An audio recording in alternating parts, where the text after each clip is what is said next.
5 राज्यों के विधानसभा चुनाव में कांग्रेस को पंजाब, उत्तराखंड और गोवा में सरकार बनाने की पूरी उम्मीद थी, लेकिन कलह की मारी कांग्रेस बीजेपी से लड़ने में नाकाम रही। हार मिलने के बाद कांग्रेस के असंतुष्ट नेताओं की बाँछें खिल गई। दूर बैठकर तमाशा देख रहे इन नेताओं को गांधी परिवार पर हमले का मौका मिल गया। गुलाम नबी आजाद के घर में हुई दूसरी बैठक में गांधी परिवार के करीबी माने जाने वाले मणिशंकर अय्यर और भूपेंद्र सिंह हुड्डा भी शामिल हुए। इस बैठक में कपिल सिब्बल, आनंद शर्मा, मनीष तिवारी, शशि थरूर, शंकर सिंह बाघेला, अखिलेश प्रताप सिंह, संदीप दीक्षित, विवेक तनखा, पृथ्वीराज चौहान, राज बब्बर, पीजे कुरियन, राजेंद्र कौर भट्टल, कुलदीप शर्मा, परनीत कौर और एम ए खान शामिल हुए। बैठक के बाद बयान जारी कर कहा गया कि बीजेपी को चुनौती देने के लिए अच्छा विकल्प जरूरी है, इसलिए कांग्रेस को समान विचारधारा वाले दलों से बातचीत करनी चाहिए। G23 नेताओं ने यह भी स्पष्ट कर दिया कि वे तब तक पार्टी नहीं छोड़ेंगे जब तक उन्हें बाहर नहीं किया जाता।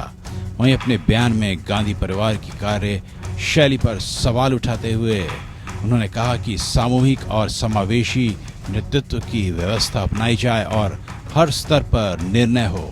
इससे पहले कपिल सिब्बल ने गांधी परिवार का सबसे मुखर विरोध किया था।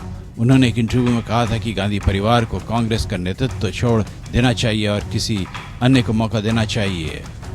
उनके इस बयान को लेकर कांग्रेस की चांदनी चौक जिला इकाई ने बुधवार को एक प्रस्ताव पारित करके पार्टी अध्यक्ष सोनिया गांधी से पार्टी विरोधी गतिविधियों में शामिल होने के लिए सिब्बल के खिलाफ अनुशासनात्मक कार्रवाई करने का अनुरोध किया।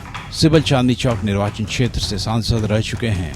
बयान के बाद कांग्रेस नेताओं ने सिब्बल पर हमले भी तेज कर दिए। मल्लिकार्जुन खड़गे ने कहा कि सिब्बल आरएसएस बीजेपी की भाषा बोल रहे हैं। कपिल सिब्बल एक अच्छे एडवोकेट हो सकते हैं, लेकिन कांग्रेस पार्टी के एक अच्छे नेता नहीं हो सकते, क्योंकि किस गांव में गए, कौन से जिले में गए, कौन से स्टेट में घूमे, कहाँ कहाँ काम किए।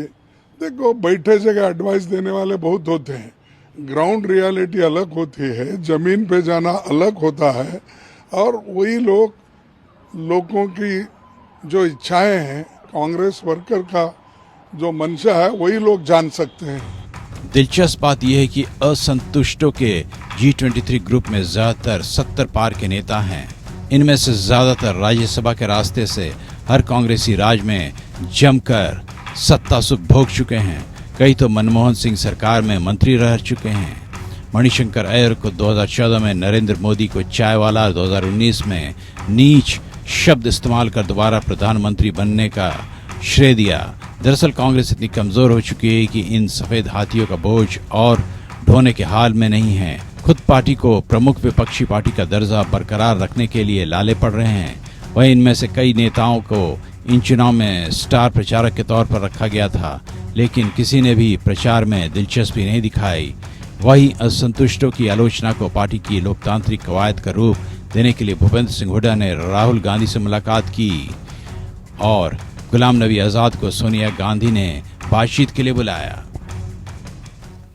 सोनिया गांधी जी की दरवाजा मुझे लगता है सारे कांग्रेस पार्टी नेताओं के लिए खुले हैं। ऐसे में सोनिया गांधी ने 5 राज्यों में हार की समीक्षा के लिए 5 वरिष्ठ नेताओं की नियुक्ति की है। अब असंतुष्टों का आरोप है कि हार के जिम्मेदार लोगों को ही हार की समीक्षा का काम दिया गया है, जबकि पंजाब के मामले में अजय माकन, उत्तर प्रदेश में जितेंद्र सिंह भंवर, उत्तराखंड में अविनाश पांडे, गोवा में रजनी पाटिल और मणिपुर में जयराम रमेश की नियुक्ति इसलिए की गई है क्योंकि इनका इन राज्यों के चुनाव से कोई रिश्ता नहीं रहा।